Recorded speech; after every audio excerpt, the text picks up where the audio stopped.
दोस्तों, कौन जानता था कि आकाश आनंद की एक तस्वीर, आकाश आनंद के सिर पर सजी एक टोपी और कंधे पर पड़ा एक गमछा तमाम सारे राजनीतिक दलों की छाती पर सांप बनकर के लौट जाएगा। कौन जानता था कि आकाश आनंद की ये जो तस्वीर है, इससे बिहार की तमाम सारी राजनीतिक पार्टियां जो हैं, उनको एक तरीके से इतनी भयंकर मिर्ची लग जाएगी कि वो अब इस तस्वीर को मुद्दा बना रहे हैं बहुजन समाज पार्टी को बी टीम घोषित करने के लिए। आप ये समझिए कि आकाश आनंद की ये जो तस्वीर है, ये तस्वीर तमाम सारे विरोधियों के लिए एक बहुत बड़ी मुसीबत बन चुकी है बिहार में। और उनकी तिलमिलाहट का अंदाज़ा आप सिर्फ इस बात से लगाइए कि आकाश आनंद के सिर पर सजी मुस्लिम टोपी और पड़ा साफा ये बताता है कि दरअसल अपीजमेंट की पॉलिटिक्स जो लोग संविधान दिखाते हुए फिर रहे हैं, वो किस तरीके से अपीजमेंट की पॉलिटिक्स में माहिर हो चुके हैं। क्योंकि उनको किसी भी राजनेता पर, किसी भी राजनीतिक दल के नेता कार्यकर्ता पर इस तरीके की टोपी या इस तरीके की कोई पोशाक दिख भर जाती है तो मानो किसी ने पूंछ पर पैर रख दिया है और बिलबिलाने लगे हैं। आज इसी टोपी का एनालिसिस करूंगा, क्योंकि ये टोपी नहीं है, ये टोपी नहीं है, ये बिहार का वो सबक है, या यूं कहे कि बिहार का वो वोटर है जो सीधे तौर पर कनेक्ट हो रहा है बहुजन समाज पार्टी से, आकाश आनंद से। ये बिहार का, दोस्तों मैं आपको बताऊं कि वो मुस्लिम तबका है जो सियासत में बहुत मजबूत पैठ रखता है। आज मुस्लिम दलित कॉम्बिनेशन और आकाश आनंद की इस टोपी के इर्द गिर्द एनालिसिस करूंगा। बहुत ज़्यादा तस्वीरें नहीं होंगी, आराम से सुकून से बैठ के सुनिएगा आप सिर्फ। दोस्तों, बिहार में अभी की जो स्थिति है, वो अगर सेंसस की बात कर लें तो जो खास तौर पर हम उन्हीं इलाकों की बात करेंगे जिन इलाकों में, जो इलाके यूपी से सटे हुए हैं, यूपी बॉर्डर से सटे हुए हैं, और जहां पर आकाश आनंद की रैलियां और रोड शोज चल रहे हैं, उन इलाकों में दलित और मुस्लिम्स का क्या कॉम्बिनेशन है और कैसे इन्हीं इलाकों से बहुजन समाज पार्टी अच्छा खासा वोट लाती रही है। और इन्हीं इलाकों में इसी वजह से आकाश आनंद को घुमाया जा रहा है ताकि एक बार फिर से बहुजन समाज पार्टी को बिहार में थोड़ा सा उसको माइलेज मिले, उसको एक तरीके से उतनी सीटें मिल जाए ताकि वो सत्ता की चाबी अपने पास रख पाए, और उसी से उत्तर प्रदेश में भी उसका मैसेज चला जाए। ये ओवरऑल बात है। और पहले ही दिन आकाश आनंद की सभा के दौरान मुस्लिम टोपी बहुजन समाज पार्टी के किसी कार्यकर्ता ने उनको पहना दिया और वो रुमाल डाल दिया, और उसी तस्वीर पर सब एकदम बिलबिला गए।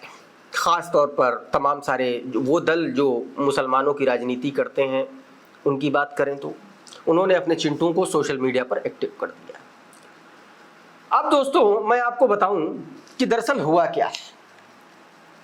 आप अगर देखें तो बिहार में, खास तौर पर बिहार की जो कास्ट सेंसस है उसके हिसाब से अगर देखें तो बिहार में ओवरऑल जो एससी पॉपुलेशन है वो लगभग 20% के आसपास है, 19.67। ये जो अभी कास्ट सेंसस नीतीश सरकार ने कराया उसकी बात मैं बता रहा हूँ।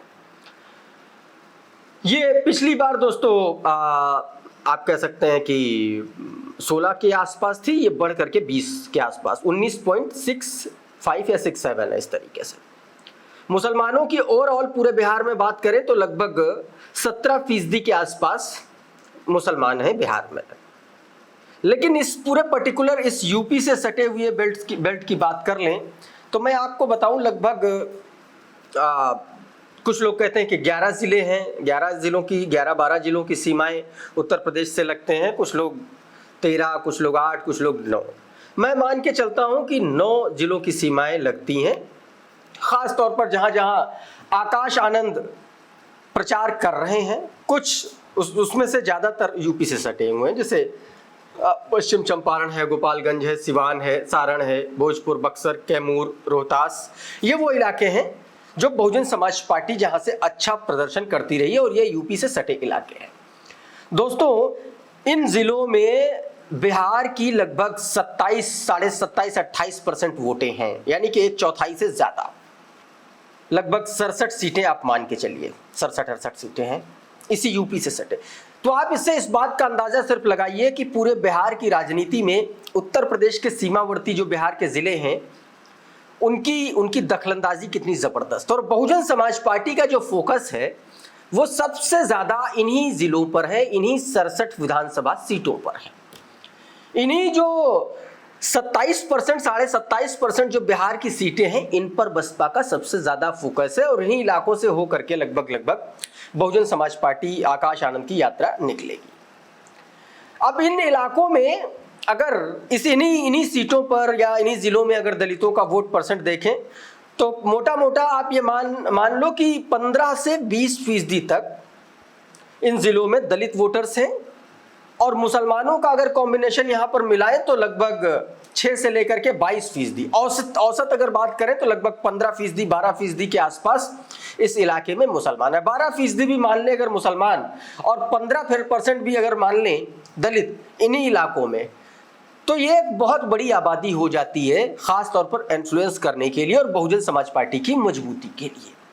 और यही वजह है इन्हीं इलाकों में आकाश आनंद की यात्रा निकल रही है। और यही वजह है कि आकाश आनंद ने जब वो टोपी पहनी तो तमाम सारे राजनीतिक दलों को बिलबिलाहट पैदा हो गई। दोस्तों, 47 सीटें, दोस्तों मैं आपको बताऊं कि जो ओवरऑल अगर बिहार की बात करें तो 87 सीटें ऐसी हैं जो मुस्लिम बहुल है, मतलब इन सीटों पर 20 या 20% से ज्यादा मुसलमानों का असर है। और 47 सीटों पर मुसलमानों का जो मत प्रतिशत है वो 15 से 20 के आसपास है। तो ये बिहार के पॉलिटिक्स में मुसलमानों का कितना इन्फ्लुएंस है ये इससे समझा जा सकता है।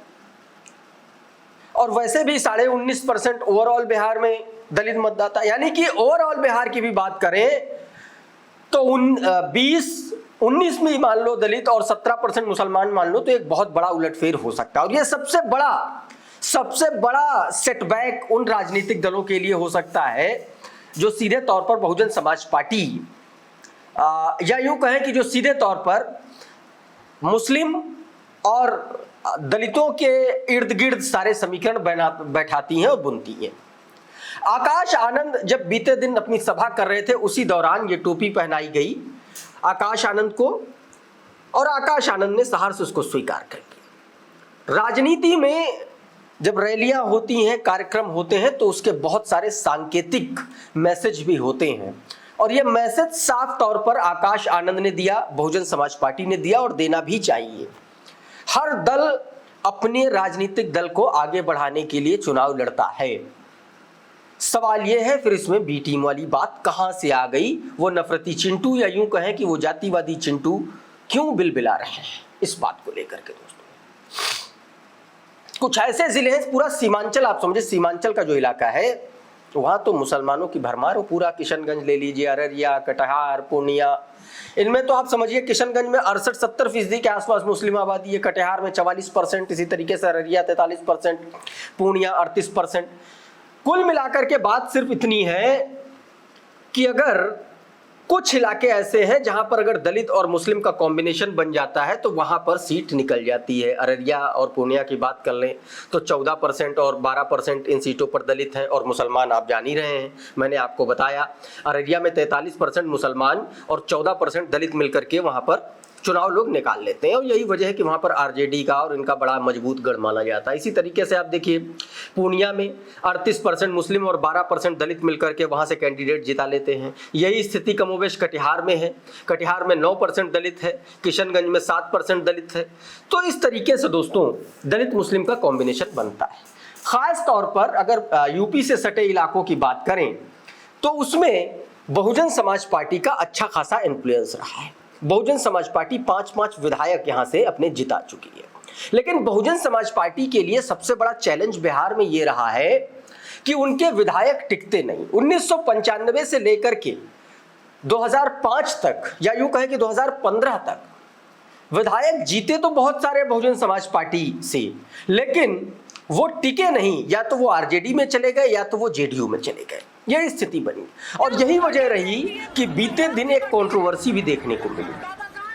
एक महिला अचानक आती है और वो दावा करती है कि उससे बिहार के प्रभारी रामजी गौतम ने एक वादा किया था उसको टिकट देने का, उसको चुनाव लड़वाने का, और अचानक से कोई और कैंडिडेट आया और उसको चुनाव लड़वा दिया गया। उसने बाकायदा मीडिया में आकर के बवाल और हल्ला काट दिया। बाद में पता चला कि दरअसल वो उस ऐसी कैंडिडेट थी जो साफ तौर पर अगर चुनाव वो जीत भी जाती तो वो किसी न किसी दल में चली जाती, और यही वजह रही कि ऐन वक्त पर चैनपुर सीट का जो कैंडिडेट है वो बहुजन समाज पार्टी ने बदल दिया और वहां पर उस महिला ने हंगामा खड़ा कर दिया। दोस्तों, ये कंट्रोवर्सी भी देखने को मिली, ये भी आपके लिए जानना जरूरी है। इसीलिए आप देखिए, जब मैंने बीते दिन आप जाकर के देखिएगा रामजी गौतम का जो मैंने इंटरव्यू किया है, उसमें मैंने रामजी गौतम से बाकायदा ये सवाल पूछा। मैंने कहा बहुजन समाज पार्टी के सामने एक बड़ा चैलेंज है कि उनके कैंडिडेट, उनके विधायक टिकते नहीं है। तो रामजी गौतम ने छूटते ही ये बात बोली हमसे कि देखिए, इस बार हमने तय किया है कि हम मिशन के और मूवमेंट के ही व्यक्ति को टिकट देंगे जो आइडियोलॉजिकली बहुजन समाज पार्टी से जुड़ा हो, ताकि जीतने के बाद कम से कम वो बहुजन समाज पार्टी की, बहुजन समाज, दलित, शोषित, वंचित वर्ग की आवाज सदन में जाकर के उठा सके, किसी और की गोदी में ना बैठे। और ये बहुत बड़ी वजह रही दोस्तों। तो कुल मिलाकर के आकाश आनंद की ये जो टोपी है और जो पीछे गमछा पड़ा हुआ है, ये बहुतों के लिए बिलबिलाहट की वजह, बहुतों के लिए सिरदर्द की बहुत तगड़ी वजह बन गया है और पूरे बिहार की राजनीति में अचानक से चर्चा का विषय बन गई है ये तस्वीर। साफ है कि उत्तर प्रदेश से जो सटे हुए इलाके हैं, जहां पर आकाश आनंद आप कह सकते हैं कि अपनी यात्रा निकाल रहे हैं, वहां पर दलित मुस्लिम कॉम्बिनेशन बनाने की बहुजन समाज पार्टी की कोशिश है, जो कि होनी चाहिए। और अगर ये कोशिश कामयाब होती है तो बहुत संभव है कि ये जो दल बिलबिला रहे हैं, ये ऐसे ही नहीं बिलबिला रहे हैं। इनको लगता है कि बहुजन समाज पार्टी के आने से उनका गेम खराब हो गया है। अभी के इस वीडियो में फिलहाल इतना ही। हमारा ये एनालिसिस, हमारा ये वीडियो आपको कैसा लगा हमें कमेंट बॉक्स में ज़रूर बताइएगा। ये वीडियो अगर आपको अच्छा लगा, पसंद आया, तो इस वीडियो को लाइक करिएगा और भी साथियों को शेयर करिएगा। चैनल को सब्सक्राइब ज़रूर करिए, हो सके तो चैनल को ज्वाइन करिए, एक मोटिवेशन बढ़ता है। ज्वाइन करिए आप लोग चैनल। अब आप लोग समझ चुके हैं, जान चुके हैं, इसलिए आपको चैनल ज्वाइन करना चाहिए। आप लोगों से अपील है, इस चैनल का आप लोग समर्थन करिए। अभी के इस वीडियो में फिलहाल इतना ही। बहुत बहुत शुक्रिया, बहुत बहुत धन्यवाद। आप जुड़े रहिए आपके अपने चैनल खुदरंग के साथ। नमस्कार।